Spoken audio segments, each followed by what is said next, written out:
Access Pipeline, which they say would threaten to contaminate the Missouri River. Respect our water! Respect our water! Respect our land! Respect our land! Honor our treaty! Honor our treaty! Honor our rights! Honor our rights!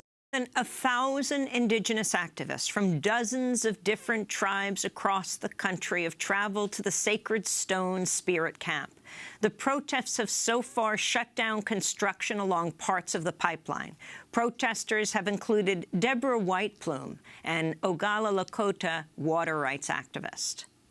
The need to protect this water has grown way beyond Standing Rock. I'm Oglala in Northern Cheyenne.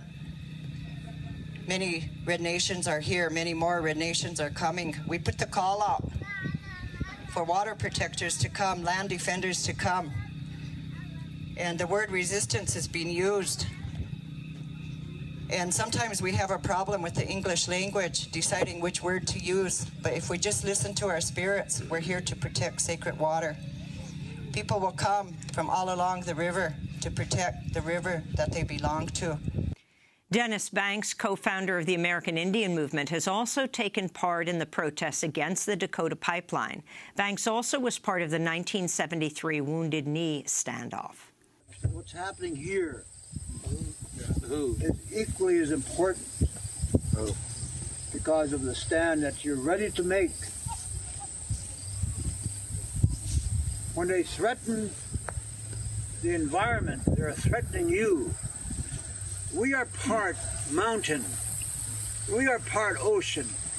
We are part river. We are part flower and grass and tree. All of this. We are part of all of it. So when they threaten the environment any place, they're threatening you. You have to be in that mindset like that. That's who you are. That's who we are. And our culture, our heritage, is what has made us warriors. That was Dennis Banks. We're joined now by David Archambault, the chair of the Standing Rock Sioux Tribe, who's joining us from Washington, D.C. Chairman, thanks very much for being with us. Can you explain for us what this whole controversy is about? There's a lot of different components that all lead up to one, and it is a pipeline that is threatening the lives of people, lives of my tribe, as well as millions down the river. It threatens the ancestral sites that are significant to our tribe, and we never had an opportunity to express our concerns. This is a corporation that is coming forward and just bulldozing through without any concern for tribes, and the things that have happened to tribal nations across this nation have been unjust and unfair, and this has come to a point where we can no longer pay the costs for this nation's well-being. We pay for economic development, we pay for national security, and we pay for energy independence. It is at our expense that this nation reaps those benefits, and all too often we share similar concerns, similar wrongdoings to us, so we are uniting and we're standing up and we're saying no more. Can you explain what exactly the Dakota Access Pipeline is and how it ended up going through your land? Dakota Access Pipeline is a pipeline that goes 1,200 miles, taking Bakken crude oil from the northwest side of North Dakota down to Illinois. And we were made aware of this in 2014, and our biggest concern was it crossed the Missouri River twice. Once north of once in Lake Sakakawea and once north of our reservation. And right away, when we first learned of it, we said, we don't want this. We don't want it here. But it's a private pipeline from a private company out of Dallas, Texas. And so there's a big corporation, Energy Transfer Partners, out of Dallas, who are making decisions for this state and for North Dakota, for my reservation, and they have no sensitivity or no acknowledgement of what is in place. All they see is dollar signs and greed. So we are not happy with this private-based company. There are portions of this pipeline that cross federal lands, like water, and so they have to get permits, but they get easements on private property, and the private landowners who do not approve of the pipeline, there's an eminent domain taking. So the landowners where the pipeline crosses are kind of have their hands tied, but in the federal permitting process, and it's like of the 1,200 miles, 200 waterways, maybe 300 miles are on federal lands. That's what we're saying. If we can't do anything on the private lands, we're gonna ask the federal agencies to reconsider and take a look at this, because we never had the opportunity to express our concerns. I want to go back to Deborah White Plume, an Oglala Lakota water rights activist speaking at the Sacred Stone camp. We're putting a call out for warriors to come here to do direct action, to stop them from boring under this water, because that's going to contaminate it. We can't stand for that. We can't let that happen. I, for one, made a commitment. They're going to have to kill me, or they're going to have to lock me in jail. But I'm going to stand to protect this sacred water. And I'm guided by spirit. So that's Deborah White Plume, who participated in the 1973 standoff in which members of the American Indian movement occupied Wounded Knee to demand their treaty rights. She called for focus in the action at Sacred Stone. I understand that rage. I fought with cops before. I've been shot at by police. I've been shot by police. We got it on with the police on Pine Ridge back in the day, so I understand that rage. But when we're here together to protect sacred water, let's do it with dignity. Let's do it with training. Let's do it with unity.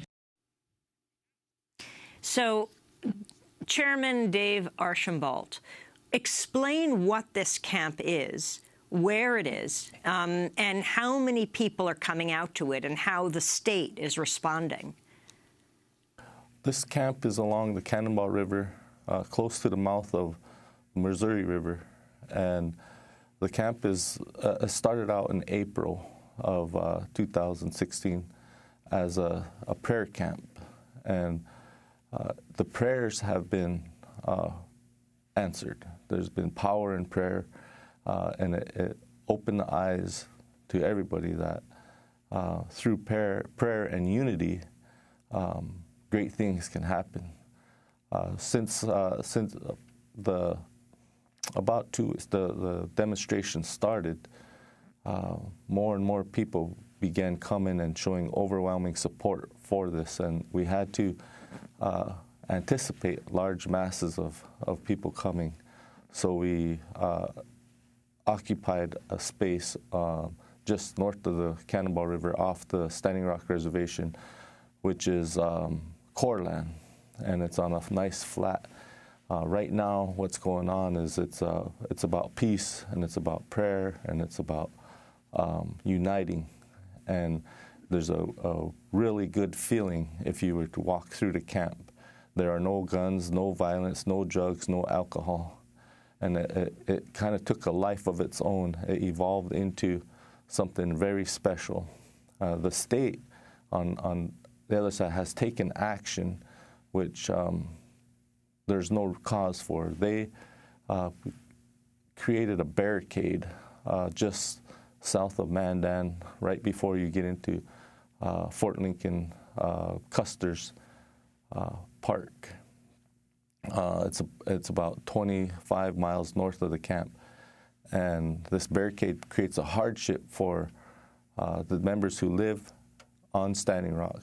The state also removed its emergency assistance vehicles that we initially got to establish and accommodate large masses of people. You were arrested there, Chairman? Yes, I was. I want to play Morton County, North Dakota Sheriff Kyle Kirchmeyer's comments, claims he made that there have been reports of weapons at Sacred Stone Spirit Camp, and get your response. It's turning into a unlawful protest with some of the things that have been done and has been compromised up to this point. We have had incidents and reports of weapons, of pipe bombs, of some shots fired. So that's the sheriff. Dave Archambault, your response. There never was any shots fired. There never were any pipe bombs. There were never any incidents of unlawful activity taking place. When you have a large mass of people in an area, especially with social media, you have Facebook that can create rumors. And I would ask that the sheriff and the governor validate any rumors that they come across before they make haste decisions on to create a blockade or to declare a state of emergency or to remove any of their emergency assistant vehicles. I understand they have safety concerns, but you just have to be present at the camp and you'll see that it's a peaceful place and there are happy people that, who share a common prayer. Chairman, can you explain the lawsuit?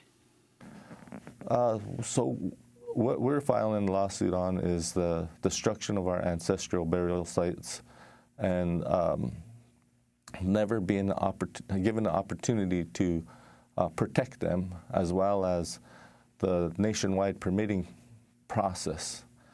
Rather than permitting the project as a whole and doing a full EIS, the Corps of Engineers ask that they permit chunks and pieces of it, and they require an EA. Now, the EA is less intensive as an EIS, so they're able to kind of do unlawful things that, such as destroy our sites that are sacred to us. We don't agree with the fact, they're going to say they had consulted with us on this matter. To us, consulting doesn't mean corresponding through letter or mail, or it doesn't mean presenting us a final draft of what you're going to do.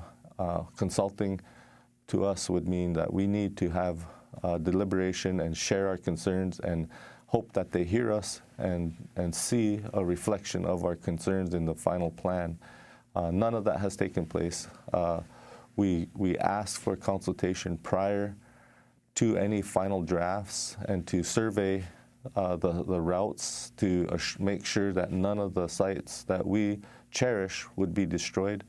It's not until after they finalize what they want to do, this Dallas-based company who is doing the EA for the Corps of Engineers tells us how or where they're going to go. Now they come and invite us to do surveys, and we don't think that's right. We think it's unlawful and we think it's unjust. Dave Archambault, chair of the Standing Rock Sioux Tribe. When we come back, Indigenous rights activist Winona LaDuke will also join us. Stay with us.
My Friends Take Courage by the Lakota Thunder. This is Democracy Now!, democracynow.org, The War and Peace Report. I'm Amy Goodman as we continue to look at the growing Indigenous protests against the proposed $3.8 billion Dakota Access Pipeline, which they say would threaten to contaminate the Missouri River. We're joined now by Winona LaDuke, Native American activist, executive director of the group Honor the Earth.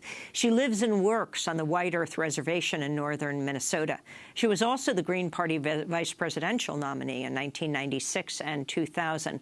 Winona, welcome back to Democracy Now! Can you talk about why, from the White Earth Reservation where you live, you've gotten involved with this battle against the Dakota Access Pipeline? Well, good morning first, Amy and Dave. Yeah, our reservation in northern Minnesota is the proposed site, our territory for the Sandpiper. For the past 4 years, I've been fighting the Enbridge company. The Enbridge company is proposing 3 new lines through our territory. One of them is the Sandpiper, and that would cross, affecting basically by the time they're done, 5 of our reservations would be affected by these pipelines, which would go by the Mississippi River and through the heart of our wild rice beds. Enbridge has been pushing for a brand new corridor because they have this old corridor. They say it's got, 6 pipelines in them, all about 50 years old, kind of falling apart pipelines. And so they want to, instead of clean up their old mess, they want to make a whole new mess. So for 4 years, we've been fighting them and telling them they cannot do that. And the courts, had ruled it in our favor, and now a full EIS is required, and the tribes are demanding that the process include them, and the tribe should have some stay in it. So I was really surprised because Enbridge told us all that the only thing that they could do, it was so important to them, the only way they could get their oil to market was to run it through northern Minnesota. And then one day I wake up and they forgot all about us and they move out there to North Dakota. Seemed very disingenuous to me. And so you came out to North Dakota, yeah. And talk about what you found there. Well, what I found out in North Dakota is that, the state of North Dakota has been bending over backwards for the oil companies, although the fact is that there are now more lawsuits than active drilling rigs out there, because they were such a big push to develop all this oil in the Bakken, basically bust up the bedrock of Mother Earth, put all those chemicals in it, look the other way and pretend like things are going swimmingly out in North Dakota. So North Dakota's got this landlocked oil. They're taking a beating on it right now. There is an 85% drop in active drilling rigs in the Bakken. Fact is that they don't even have it going on out there, but they are bound and determined to get whatever oil out of there they can. And so they decide to throw this pipeline through. And, North Dakota's regulators are, I would suggest, really in bed with the oil industry. And they have looked the other way, and so they have pushed these pipelines through, really, really fast without any tribal consultation and without a full environmental impact statement.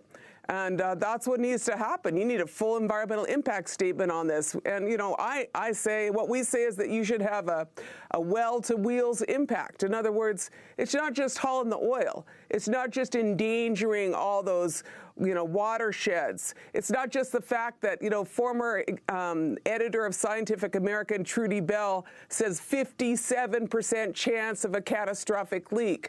It's not even just that. It's what about all that carbon? We're sitting here and, in this world where there's been no rain in Syria for 5 years. There's catastrophic storms everywhere.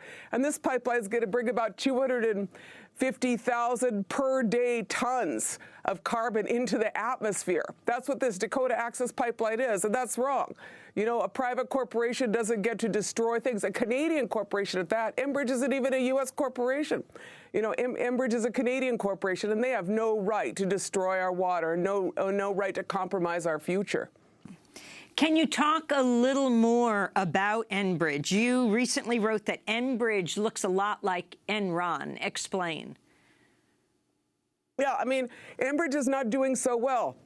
I've been writing letters. I kind of feel like that Roger and me thing. I write letters to Al Monaco, the president of Enbridge. I say, hey, it's Winona down here on White Earth wondering about a few things. They had, a few catastrophic blow-ups last year. And then this year, first of all, June 30th, they lost this big pipeline. Enbridge is in the pipeline business, the Northern Gateway Pipeline, $7.9 billion proposal. They thought they had it with the Harper administration. That was looking pretty good up in Canada. Canada, Stephen Harper. Trudeau gets in. Every tribe along the way, every First Nation along the way, and the province of British Columbia is opposing this pipeline, which would take it to Port Kitimat, you know, really pristine area with all these fjords. Anyway, what happens is the Canadian Federal Appeals Court rules that all of the permits are void, that in fact Enbridge and the government have to go all the way back and talk to the First Nations tribal consultation. I had to really hurt Enbridge quite a bit. $7.9 billion pipeline. You know, we got them on the ropes there in Minnesota. They're now in an EIS process, although they would have liked to kind of like skirt around that. But the citizens of Minnesota and the tribes have forced that process. And then you add this little problem. It's called the faulty pipe scandal.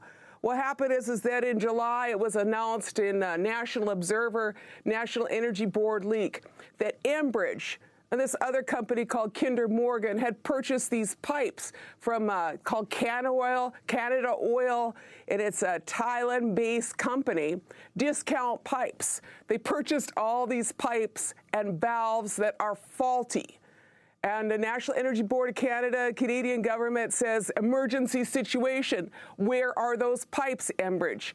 Enbridge's lawyers have said they need time to disclose where exactly all those pipes are.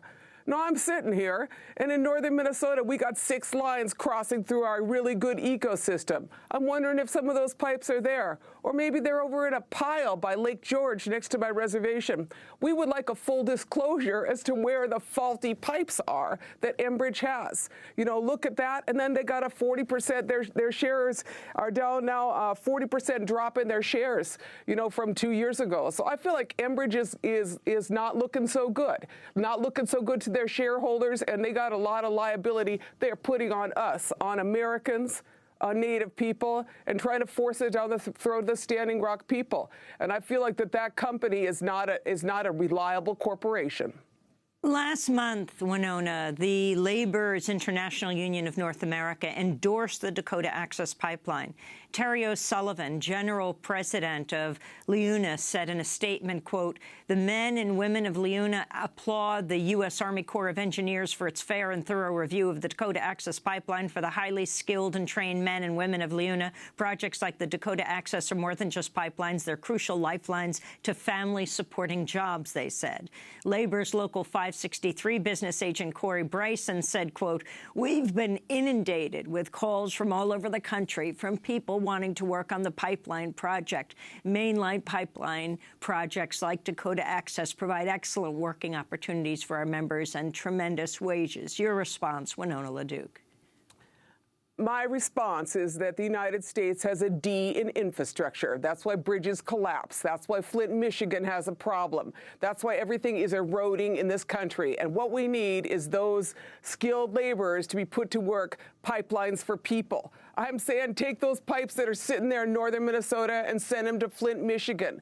They need billions of dollars worth of pipe infrastructure out there. We don't need any pipes in northern Minnesota. I say that most of our Indian reservations don't have adequate infrastructure. We'd like a little help with our water and sewer systems there. I am all for organized labor, but what I want is I want pipelines, I want infrastructure for people, not for fossil fuels, not for oil companies. So I am all for that. There are plenty of people that could be put to work, and it's 5 times as many jobs doing infrastructure for communities, doing for people than one-shot throw a pipe down and hope it works out for you. So I'm asking American labor to stand with us and to say we want pipelines, we want infrastructure that goes for people, that goes for communities, and not for oil companies that are going to destroy our environment and cause more climate change destruction to our planet. Winona LaDuke, we want to thank you for being with us. Native American activist, executive director of the group Honor the Earth. She lives and works on the White Earth Reservation in northern Minnesota. This is Democracy Now!, democracynow.org, The War and Peace Report. When we come back,